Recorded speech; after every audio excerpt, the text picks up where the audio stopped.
Bueno, hoy nos toca meternos en una unidad nueva, que es la de estado de tensión. Incluso vamos a adelantarnos un poquito y entrar también en estado de formación.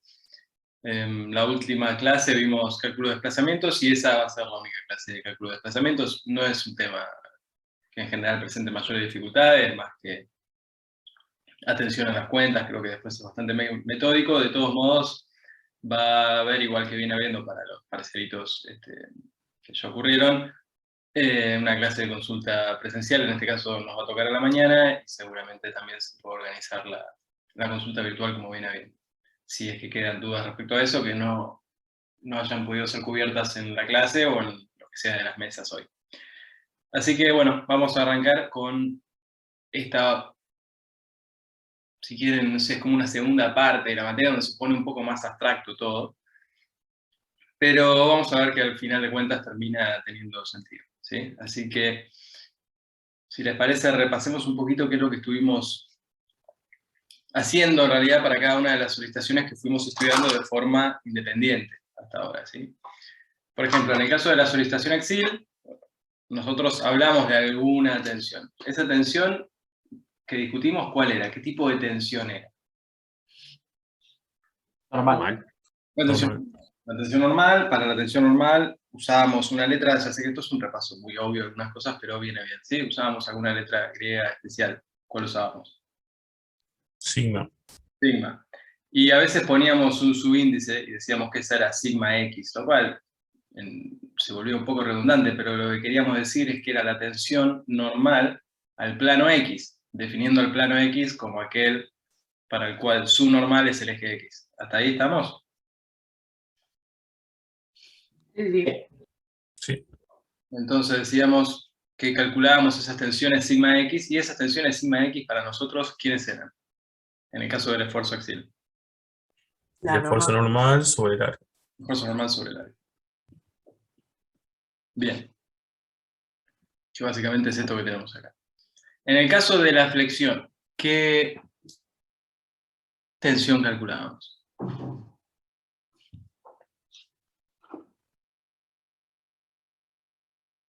Sigma también.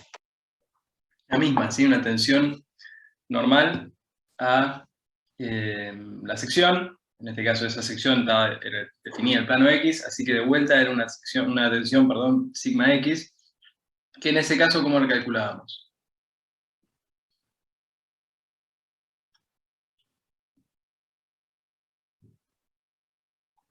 Para un caso de flexión recta, si quieren. Momento.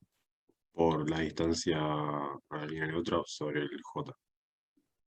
Bien, supongamos que era un momento en I, entonces después dividíamos por el JI, y lo multiplicábamos por la coordenada Z, que era la distancia al eje neutro. Bien, eso es lo que teníamos entonces para flexión, planteado en este caso directamente como un momento en la línea neutra por la distancia de la línea neutra dividido J. Bien, y después nos mudamos a otro tipo de solicitaciones que producían otro tipo de tensiones. En particular arrancamos por la torsión. En ese caso, ¿qué tensiones calculábamos?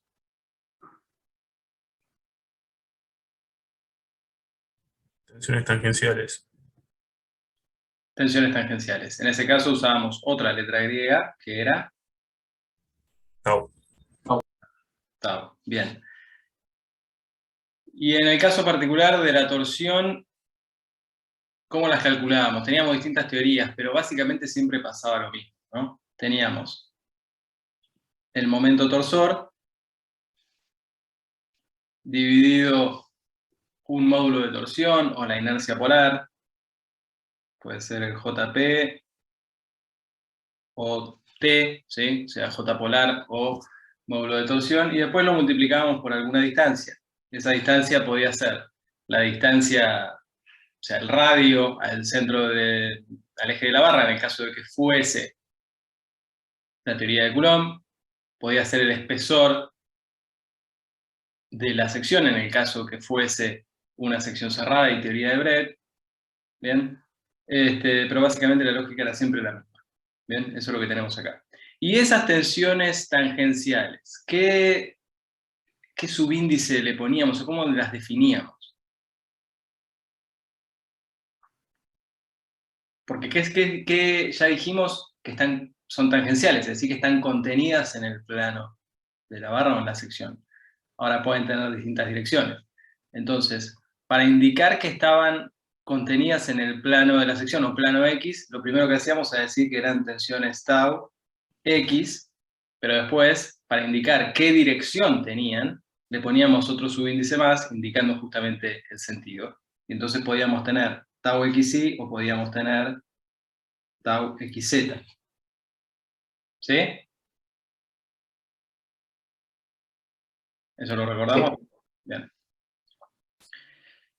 Y por último, habíamos discutido las tensiones de corte.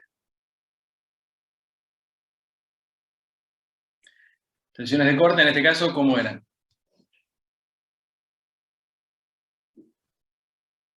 Tangenciales también. También tangenciales. Las calculábamos con una fórmula que era la fórmula de Jurafsky, donde básicamente teníamos una ayuda de memoria que era queso sobre jabón. ¿Sí? Es el corte por el momento estático de la sección que resbala, dividido el momento de inercia de la sección, dividido el ancho. ¿Bien? Y de vuelta, esas tensiones estaban contenidas en el plano X y podían tener sentido horizontal o vertical, o si quieren, X, Z.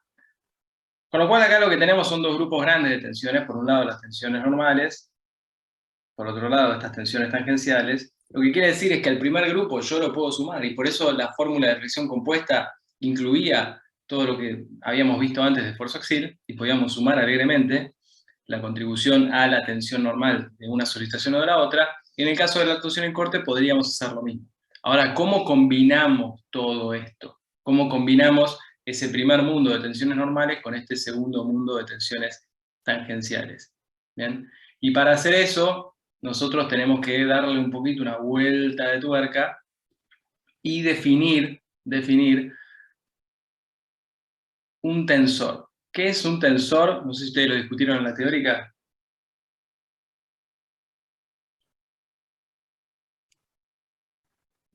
¿Lo vieron o no lo vieron? Es una matriz. No tanto, pero no importa, no nos afecta demasiado, pero en el fondo un tensor es como una entidad algebraica que mapea una cosa en otra. En este caso va a mapear direcciones con tensiones, ¿sí? Tiene forma de matriz, la podemos ordenar como una matriz, pero es algo mucho más general que una matriz. Porque básicamente una matriz son números dispuestos de forma 2D, o sea, en filas y columnas. Un tensor puede tener múltiples dimensiones, puede ser 1D, puede tener forma de vector, puede tener forma de matriz, puede tener forma de cubo, ¿sí? Es decir, puede tener también o sea, más dimensiones que las de una matriz. No interesa tanto eso, lo que sí nos importa es que básicamente lo que nos define es el estado de tensión en un punto. Porque básicamente nosotros podemos tener un cubo, o si quieren, tomemos una barra.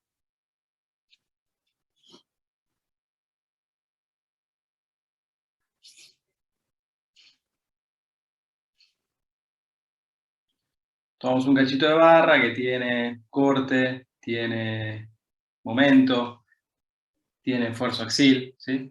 Y si yo tomo un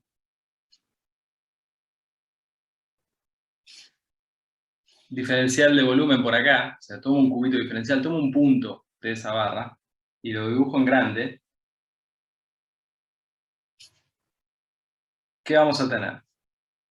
Bueno, según lo que vimos en ese repaso teórico que está a la izquierda, vamos a tener tensiones normales, sigma x, y vamos a tener tensiones tangenciales, tau x, z, ¿no? Como mínimo. Por Cauchy después son algo así.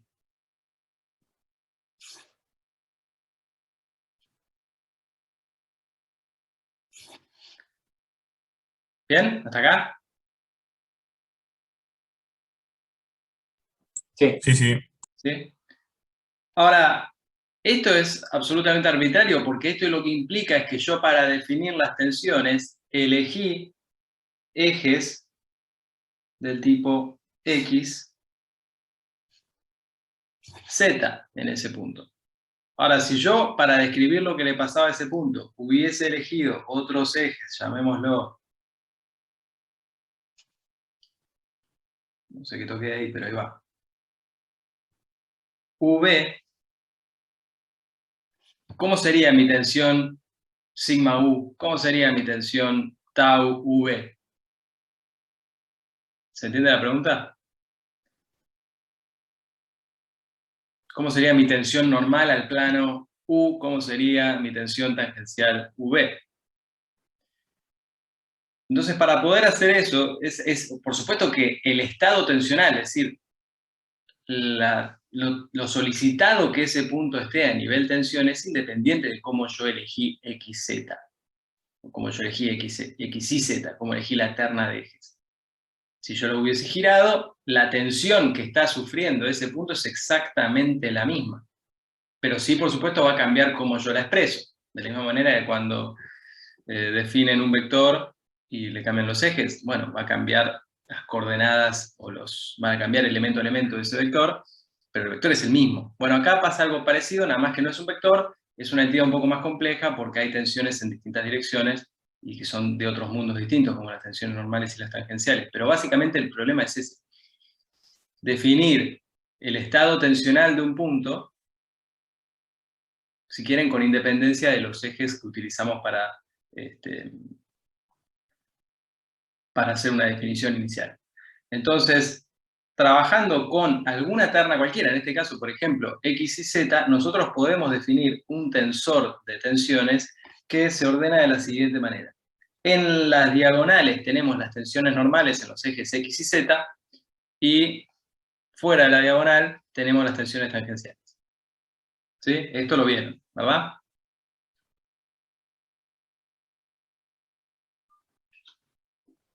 Sí. En el caso particular de las estructuras que estuvimos analizando nosotros durante todo el cuatrimestre, ¿teníamos tensiones normales en otro plano que no fuese el plano X? No. No, porque a las barras unidireccionales que estamos analizando, no las comprimíamos en sentido en dirección horizontal ni vertical, simplemente ese tipo de tensiones no las podíamos tener. Por lo tanto, esos términos se nos anulan.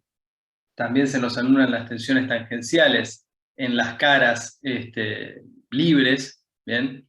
Por lo tanto, al final, nuestro tensor de tensiones habitualmente resulta algo parecido a esto. Nosotros, en este caso, es una unidad como que está un poquito aparte, vamos a analizar tensores de tensiones en general, ¿sí? Pero, fundamentalmente, cuando después volvamos un poco a lo que venimos haciendo y analizar para un punto específico de una barra qué es lo que le pasa, nuestro tensor de tensiones se va a parecer mucho más a esto que tenemos a la derecha que al genérico que está a la izquierda. ¿Bien? ¿Sí? Sí. Bien. Entonces, ese tensor de tensiones básicamente describe qué es lo que le está pasando a un punto. O sea, tengo un tensor de tensiones por punto. Bien, no tengo un tensor de tensiones para una barra. Tengo un tensor de tensiones por punto.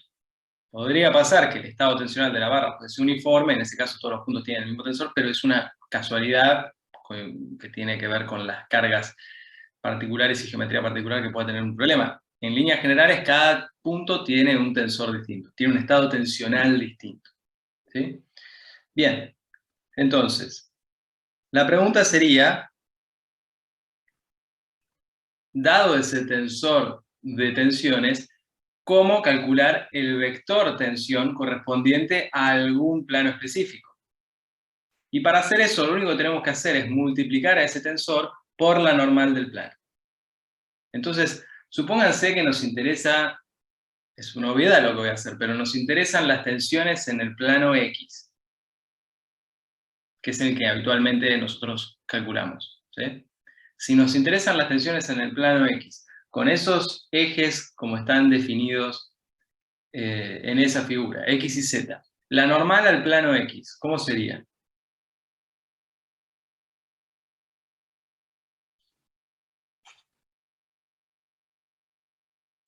Un vector 1, 0, 0. 1, 0, 0. Entonces lo que estamos diciendo es que el vector tensión, o sea, la tensión asociada a un plano X, sería el tensor de tensiones multiplicado por la normal del plano X. Y en este caso, si a ese tensor lo multiplican entonces por 1, 0, 0, ¿qué debiéramos ver? ¿Qué nos va a dar? La primera columna. La primera columna, es decir, sigma X, tau XY, tau XZ. ¿Bien? Lo cual es una obviedad, ya lo sabíamos. Así lo definimos al tensor, yo lo sé, pero necesito que vean que conociendo el tensor completo, yo después puedo pedirle para un plano específico, en este caso particular, el plano X, que es el que habitualmente analizamos, cuál es su tensión. ¿Cuál es su vector tensión? Y ese vector tensión tiene una componente que es perpendicular al plano, que son las sigma, y va a tener una componente que es tangencial al plano, o que está contenido en el plano, ¿sí? Que son las tau. Eso vale para cualquier plano, en este caso es obvio para el plano X porque así definimos el tensor, pero vale para todos los demás. ¿Hasta ahí está bien? ¿Se entiende eso? Sí, sí. Bien, antes de seguir y hacer un ejemplo con otro plano, déjenme mostrar una cosa.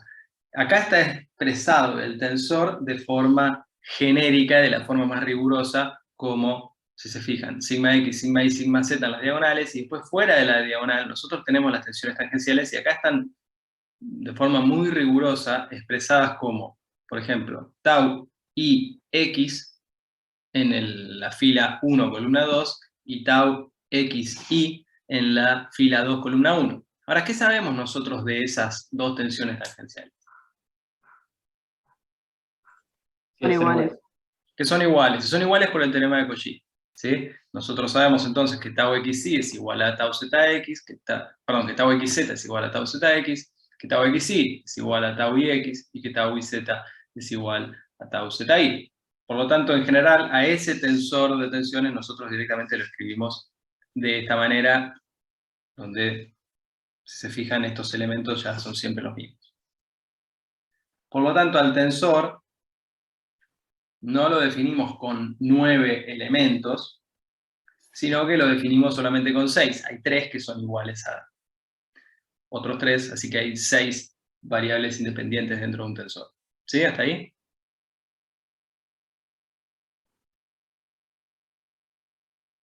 Sí, sí. Bueno, así como nosotros tenemos entonces definido el tensor para unos ejes cartesianos X y Z, y podemos, y lo hicimos en realidad, lo definimos o lo construimos sabiendo qué es lo que le pasaba al plano X, qué es lo que le pasaba al plano Y, y qué es lo que le pasaba al plano Z, nosotros podríamos estar interesados, una vez conocido ese tensor, en saber cómo es la tensión asociada ya no a esos 3 planos, sino a algún otro plano genérico. Por ejemplo, un plano que haga algo así.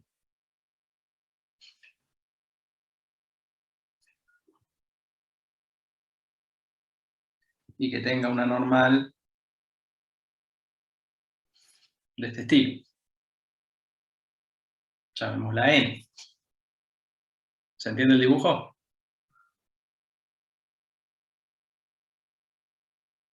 Sí, sí. ¿Sí? Y tratemos de ver que lo que voy a pedir es lo mismo que conozco para X, para Y, para Z. Yo sé que alguno me podría preguntar ahora, a mí qué me importa la tensión asociada a un plano que no es perpendicular a nada de la barra. Bueno, pero tengamos en cuenta que esto es algo muy genérico. ¿Sí? Muy genérico, podemos trabajar con estructuras que no sean barras, bien, que tengan forma cualquiera, entonces definir X y Z puede ser súper arbitrario. En el caso de barras tiene mucho sentido, pero puede ser súper arbitrario. Y de hecho, aún en barras, tiene mucho sentido hacerse esta pregunta también, y en un rato vamos a ver por qué. ¿Sí? Pero entonces nosotros podemos plantearnos esta pregunta. ¿Cuál es la tensión asociada a ese plano que no es X, no es Y, no es Z? Y lo único que tenemos que hacer es esto. Multiplicar al tensor por esa normal. Y acá es donde aparece esa definición de tensor, o uno de los lugares en los que aparece.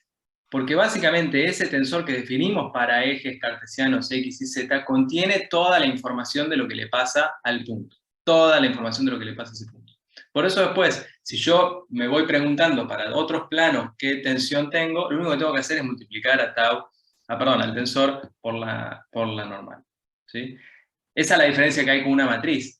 Si yo tengo una matriz, la matriz no cambia en función, son números. El tensor, en cambio, es como una entidad algebraica que tiene más información, tiene todo lo que le pasa a ese punto. Y si yo hubiese definido otros ejes, hubiese tenido otros números dentro del tensor, pero la información es la misma porque el estado tensional no depende de los ejes.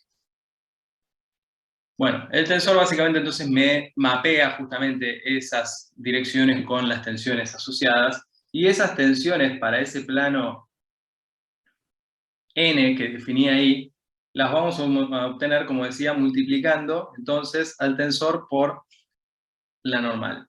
Y como pasa en el plano X, como pasa en el plano Y, como pasa en el plano Z, ese vector tensión va a tener una componente que es perpendicular al plano, es decir, paralela a la normal n, y va a tener una componente que está contenida en el plano, es decir, perpendicular a la normal n. A la componente que es paralela a la normal, la definimos sigma n, es esto que está acá, y a la componente que es perpendicular a la normal, la definimos como tau n, de la misma manera que veníamos haciendo antes. ¿Sí? ¿Sí? ¿Eso estamos? Sí. Bueno. Nosotros sabemos entonces al valor de la componente normal, la podemos obtener como el producto escalar entre el vector tensión, que ya obtuvimos, y la normal. Eso va a ser la tensión en módulo. Si después quiero el vector, lo que tengo que hacer es volver a multiplicarlo por la normal. ¿Sí? O sea, si yo hago el producto escalar, por supuesto, entre el vector y la normal, lo que voy a obtener es un número, voy a obtener una escalar. Y esa va a ser la amplitud, la magnitud de la tensión normal. Si yo quiero el vector tensión normal, lo que tengo que hacer es darle la dirección n, así que multiplico de vuelta por el versor n. Y si yo quiero el vector tensión tangencial, lo que tengo que hacer es la diferencia entre el vector tensión general y la componente normal. Es decir, le saco todo lo que está contenido en la dirección del versor n y me quedo con lo que está en el plano n. ¿Sí? ¿Eso lo ven o necesitamos hacer un esquema?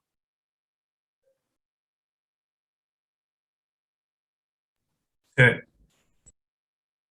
¿Sí? Si hay que hacer un esquema, lo hacemos, ¿eh? Pero si no, seguimos adelante. ¿Estamos bien? Sí, yo sí. Bueno. Y después habrán visto en la teórica algún caso particular, al que le pusimos un nombre especial, que son las direcciones principales. ¿Qué es una dirección principal? A ver si lo recuerdan. No hay tensiones tangenciales. Efectivamente, es eso. Nosotros entonces acá planteamos un versor n genérico. Ahora yo puedo ir girando, o puedo ir buscando distintos versores normales, todos los que yo quiera, y algunos me voy a encontrar en los cuales solo sobrevive esta componente y esta otra se hace cero. ¿Sí? Entonces, una dirección principal son esos versores n tan particulares que hacen que el vector tensión sea igual a la tensión normal y por lo tanto, es lo mismo, si solo si, la tensión tangencial sea nula.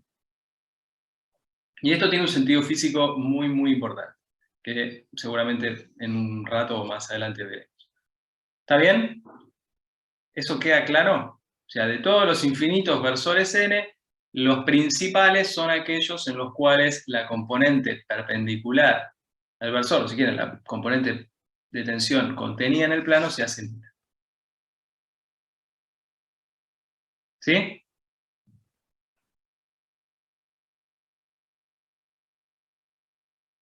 Sí. Sí. Bueno, y habrán planteado alguna ecuación particular para este problema, pero si quieren veámoslo. Tomemos esta igualdad, ¿sí? ¿Y qué habíamos dicho? ¿El vector tensión quién era?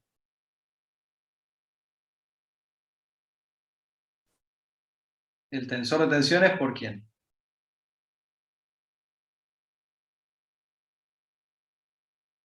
Rho, ¿quién es? Por la normal. Por la normal. Y la tensión o el vector tensión normal, ¿sí? O la componente normal del vector tensión asociada al plano N. ¿Cómo la calculábamos? Es esto que está acá. Es sigma n por la normal.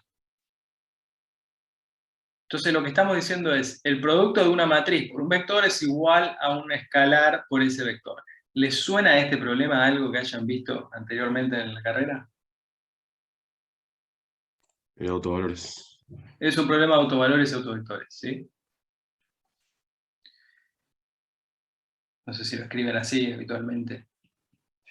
No me acuerdo cómo lo escriben, pero básicamente es eso, ¿sí? Una matriz por un vector igual a un escalar por ese mismo vector, ¿sí? Es esto que está acá. Lo cual se traduce entonces en un problema, perdón, de autovalores y autovectores. ¿Quiénes van a ser entonces los autovalores en este caso?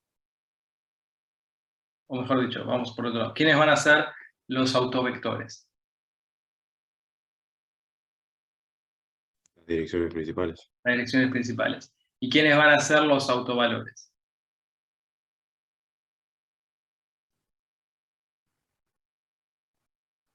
Van a ser los valores de tensión normal asociadas a esas direcciones principales. Y por supuesto le vamos a poner un nombre. Y para no ser demasiado creativos, le vamos a decir que esas son las tensiones principales. ¿Sí?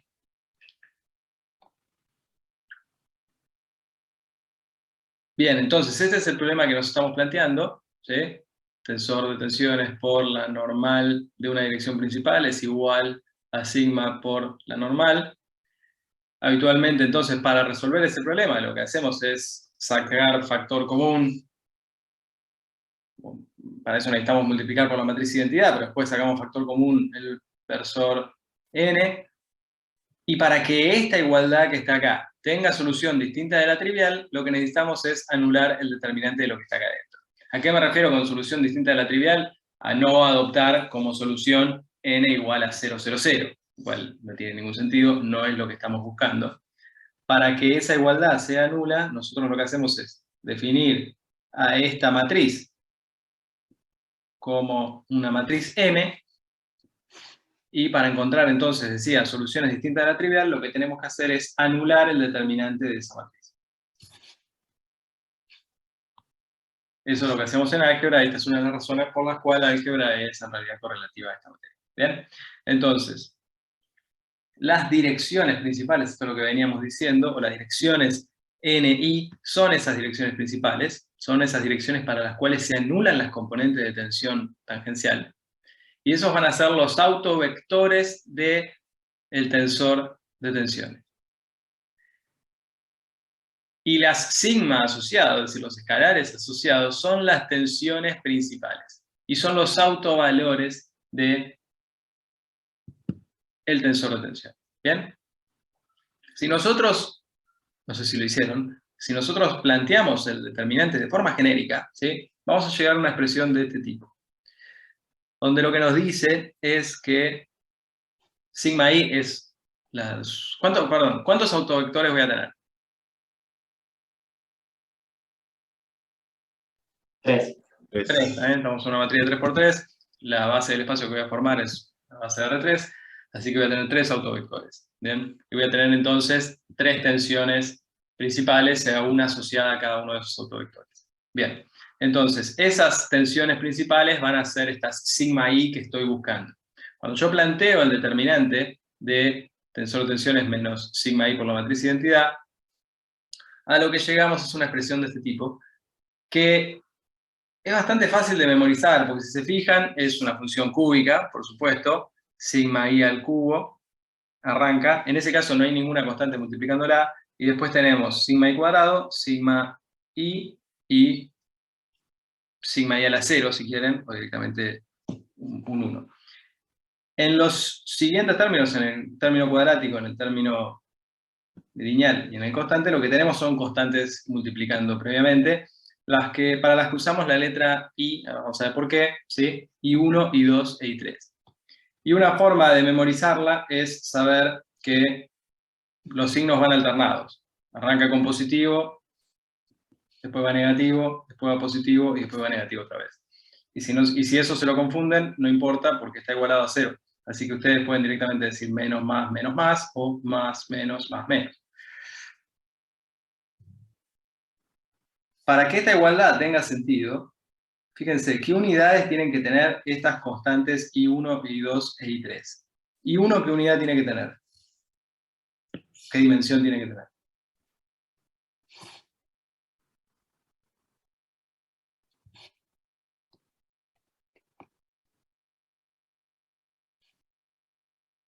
Si quieren, arranquemos por acá.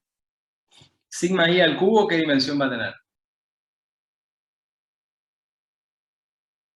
Tensión al cubo, ¿verdad? Newton cubo. Sí, bueno, tensión al cubo, ¿sí? Más fácil. Sabemos que tensión es fuerza dividido longitud al cuadrado. Digamos, tensión al cubo. Por lo tanto, todo este término, ¿qué dimensión va a tener que tener?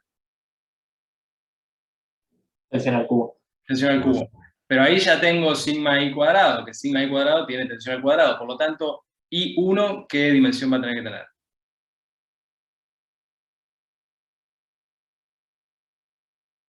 Tensión. Tensión. Siguiendo la misma lógica. I2, ¿qué dimensión va a tener que tener?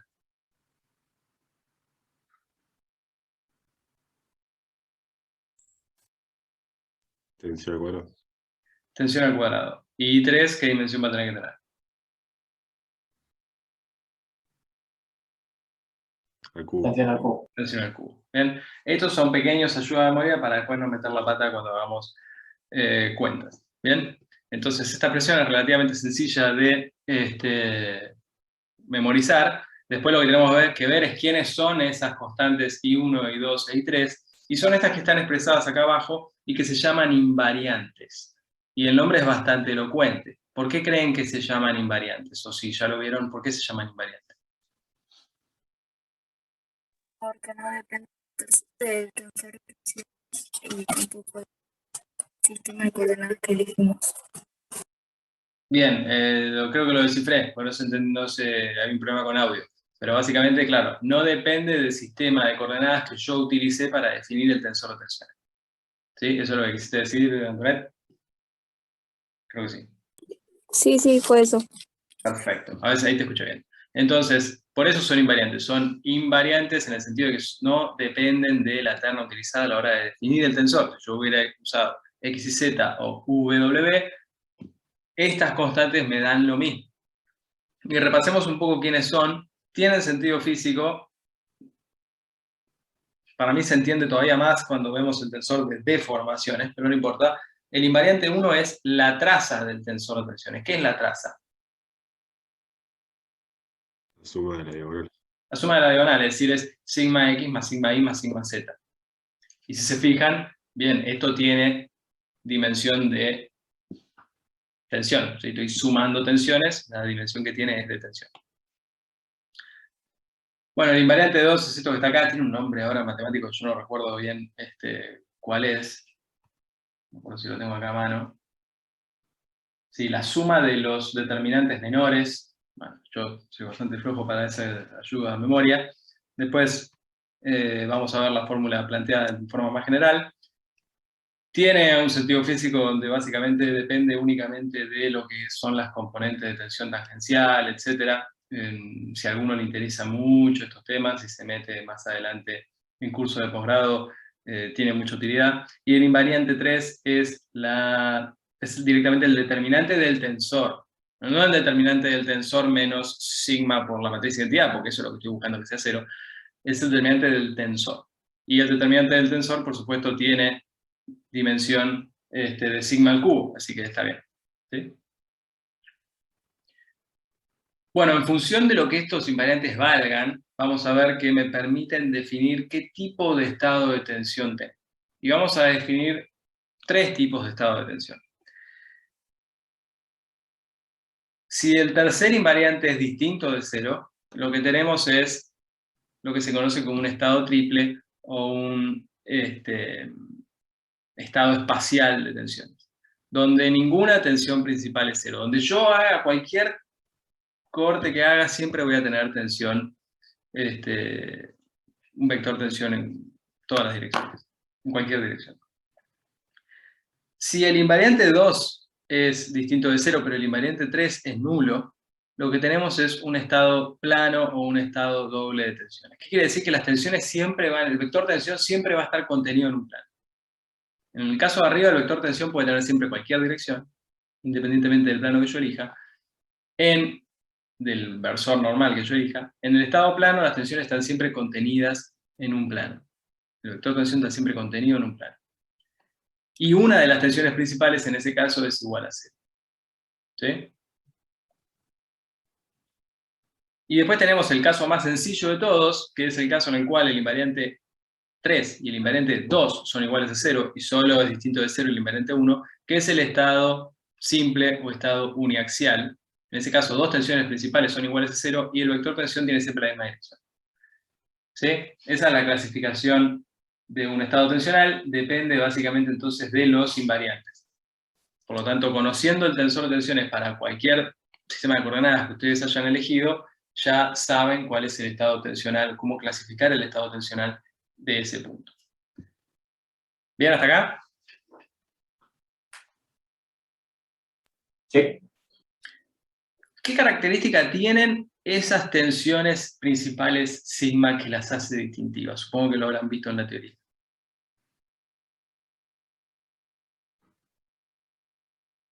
Además del hecho de que es en el caso en el cual se anulan las tensiones tangenciales. ¿Qué distingue a la componente normal de una tensión asociada a la dirección principal de la componente normal para cualquier otra dirección que no sea principal?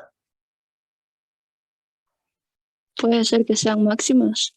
Son los máximos y mínimos, ¿sí? O sea, sí, son los máximos planteados en términos absolutos, sí, son los máximos entonces de tensión que puedo tener en mi estado tensional, depende del plano que yo vaya girando. Y para mostrar eso tenemos pequeñas simulaciones, a ver si lo corren.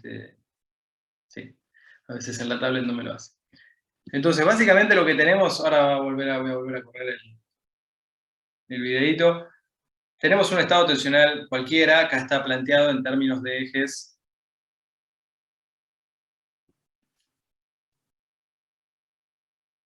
X, Y, y lo que estamos dibujando es un estado plano de tensiones. ¿Sí? ¿Qué quiere decir que el estado es plano? Si quieren, en este caso lo que estamos diciendo es que sigma z es igual a 0. Si sigma z es igual a 0, bueno, ahí lo que tenemos es entonces una dirección principal, es la que está saliente a la computadora, a la pantalla de la PC, ¿sí? Y todas las tensiones siempre entonces están contenidas en el plano de la pantalla, independientemente de cuál sea, de cómo yo vaya orientando X e Y.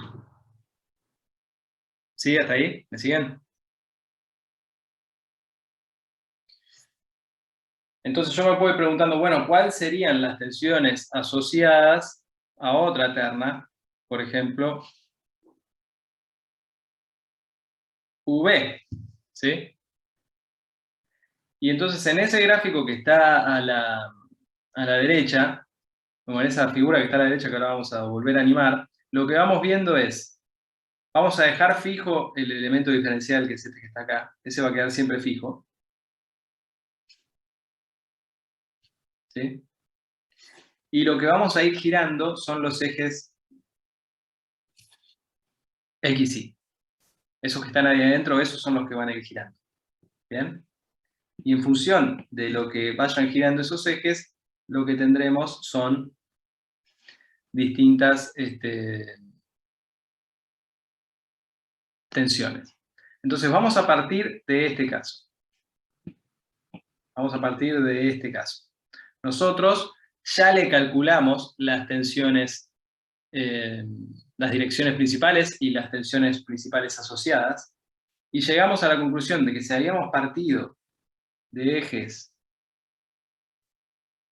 dibujo de vuelta, X, Y, las direcciones principales eran la horizontal y vertical, que están dibujadas acá. Llamémoslo eje 1 y eje 2. ¿Sí? Y esas direcciones 1, 2 tienen asociadas entonces tensiones sigma 1 y sigma 2. Y como son principales, no tienen tensión tangencial. ¿Hasta ahí me siguen? Sí. Sí.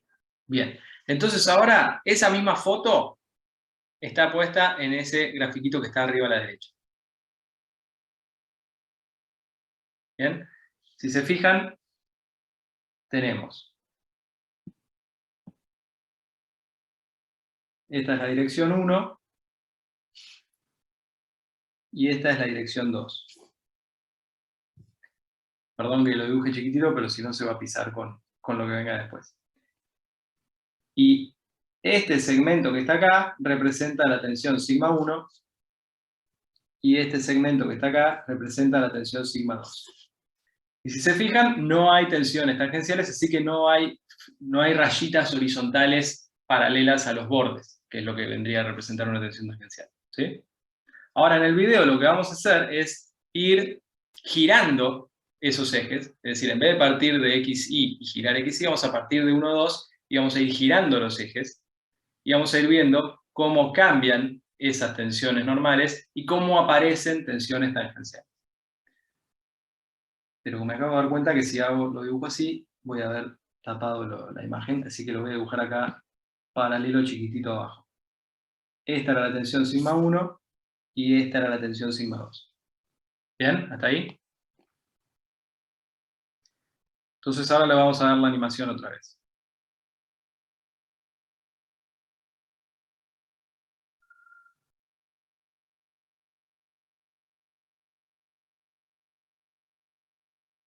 No sé si ven que a medida que van girando los ejes, vamos de vuelta, ¿sí? Aparecen tensiones tangenciales y solo desaparecen cuando los ejes están girados o coinciden con los 1, 2 o están girados 90 grados respecto a 1, 2, y entonces el 1 pasa a ser el eje 2 y el 2 pasa a ser el eje 1.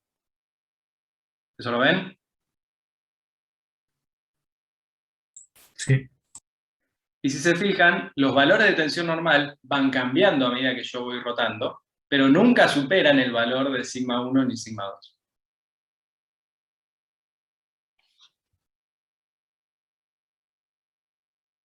Otra vez. ¿Sí? Nunca superan esos valores máximos, ni para arriba ni para abajo. Sigma 1 es la máxima tensión normal que puedo tener, sigma 2 es la mínima tensión normal que puedo tener para cualquier sistema coordenado que yo elija. ¿Bien? ¿Eso se ve? Sí. ¿Alguna duda con esto?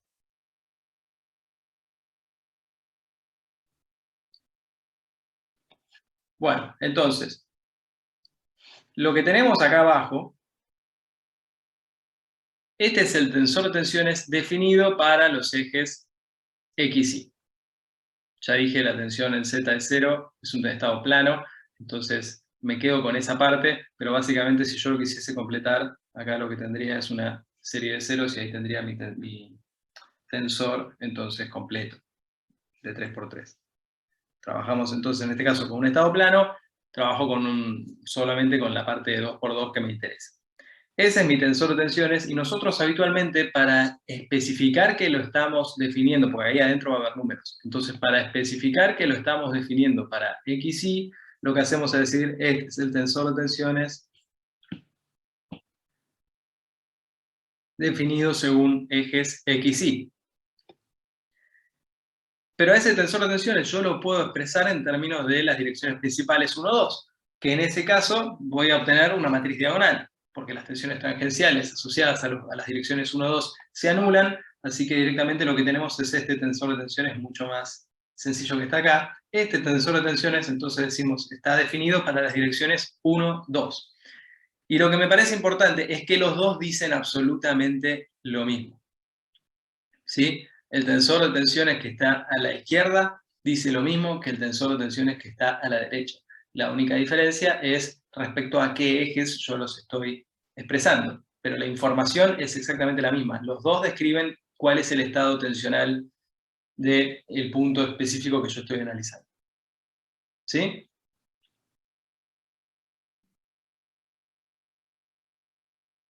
¿Ahí estamos? Sí, sí. Sí. Bueno, y simplemente un comentario más.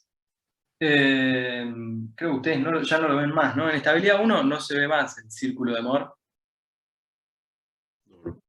¿No? No.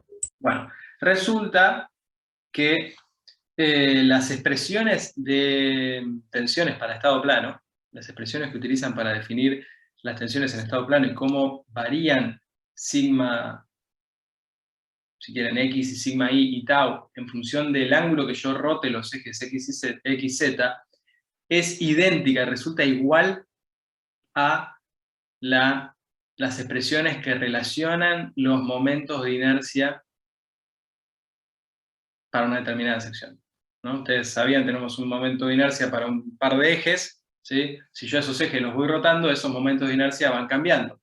Y hay un caso particular que son dos direcciones que llamamos principales, que son aquellas para los cuales los momentos de inercia son máximos y mínimos, y para los cuales el momento centrífugo es 0. Eso les suena, ¿no? Sí. Bueno, esto es exactamente igual. Vamos girando los ejes hasta encontrar las direcciones para las cuales sigma es máximo y mínimo, y en ese caso las tau son nulas. La analogía es exacta con maximizar momentos de inercia y anular momentos centrífugos. ¿Bien? Entonces, en estabilidad 1 históricamente se daba esta construcción que está acá abajo, porque esas fórmulas calzan justo también con lo que tiene que ver con trazado de circunferencias y demás, entonces uno puede analizar, en este caso sería el estado tensional de un punto, en estabilidad 1 hubiese sido las características geométricas de una sección, a partir de trazar una circunferencia de alguna determinada manera. En el caso de... Agustín, ¿Eh? disculpa, se te trabó un toque Ah, cuando dijiste que empezábamos a girar y ahí ya yo no te puedo escuchar más. dale. A ver, por la duda lo digo todo otra vez. Entonces, decíamos, acá lo que estamos haciendo, fíjense, cuando paso de esa figura que está arriba a la izquierda a la que está arriba a la derecha, yo tengo unos ejes X, Y y los voy rotando. A medida que los roto, las tensiones sigma X, sigma Y, o lo que eran originalmente sigma X, sigma Y, las tensiones normales, irán cambiando de valor, las tensiones tangenciales también. Hay un ángulo de giro, si quieren, tal, en el cual las tensiones tangenciales se anulan. Hasta ahí estamos, ¿no? Y las normales se maximizan y minimizan. ¿Sí? Sí, sí. Eso es lo mismo que pasaba, idénticamente lo mismo que pasa cuando le calculamos las propiedades geométricas a una sección. Partimos de dos ejes perpendiculares, los que sea, le calculamos los momentos de inercia y el momento centrífugo. Y no necesariamente el momento centrífugo es 0. Nosotros sabemos que si tomamos un eje de simetría, entonces sí va a ser así, pero si no lo es, no tiene por qué serlo. Y en estabilidad 1 ustedes iban girando esos ejes hasta encontrar el par de ejes que llamaron principales para los cuales se anulan el momento centrífugo y se maximizan y minimizan los momentos de inercia. ¿Sí? Sí. Las fórmulas que describen una cosa y la otra son idénticas, absolutamente idénticas. Entonces, en los dos casos, uno podría hacer una representación gráfica de ese problema. En el caso de estabilidad 1 hubiese sido la representación gráfica de la geometría de la sección, en estabilidad 2 es la representación gráfica del estado tensional de un punto. Y para hacer eso, lo que se plantea es un gráfico que tiene un eje horizontal que representa las tensiones normales sigma y un eje vertical que representa las tensiones tangenciales tau. ¿Eso lo vieron en la teoría? Perdón, teoría. ¿Sí?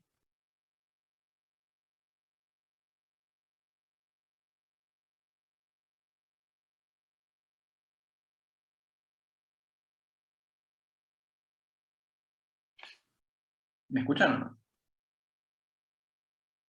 Sí, sí, sí. Sí, te escuchamos. ¿Esto lo vieron? Yo eso no me acuerdo de haberlo visto.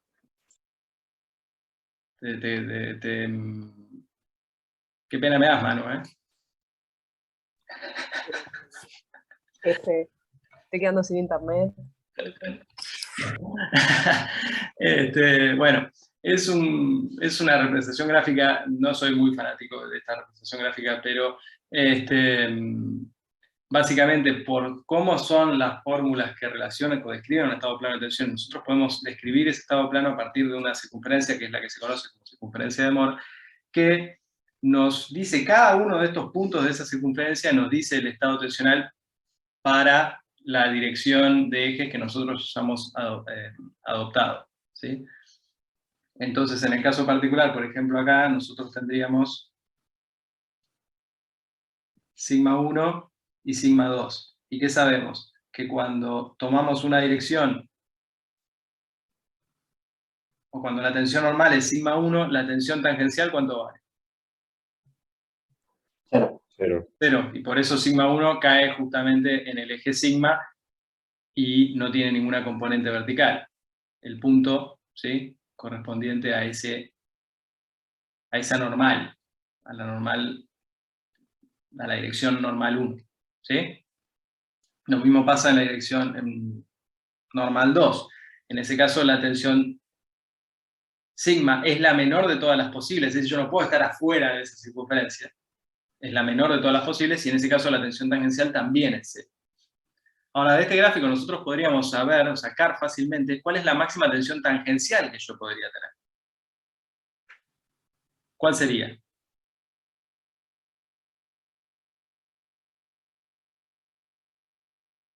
Y cuando El giras radio. 90 grados. Este punto. Esta es la máxima tensión tangencial que yo puedo tener. ¿Sí? Y particularmente con este gráfico yo lo puedo sacar, yo sé que es el radio, lo dijeron bien, entonces ¿cómo lo puedo conocer al radio? Puedo decir que es sigma 1 menos sigma 2 dividido 2, ¿no? Sigma 1 menos sigma 2 es el diámetro, el radio va a ser sigma 1 menos sigma 2 dividido 2.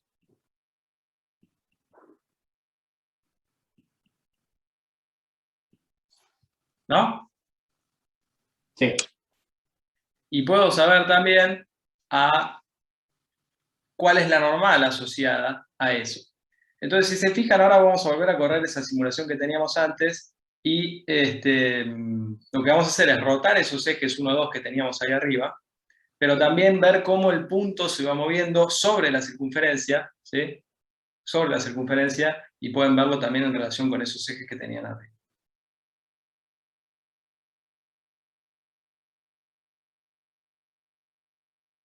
¿Lo ven?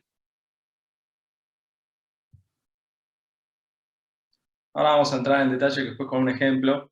Me parece más fácil trazarlo a mano sobre el gráfico, pero básicamente lo que tenemos es, partimos, si quieren, de acá, de donde está sigma 1, y nos vamos moviendo sobre la circunferencia, y vemos cómo a medida que va aumentando tau, se reduce sigma, o difiere de sigma 1 a sigma 2, no es ni tan chico ni tan grande, y va aumentando entonces tau.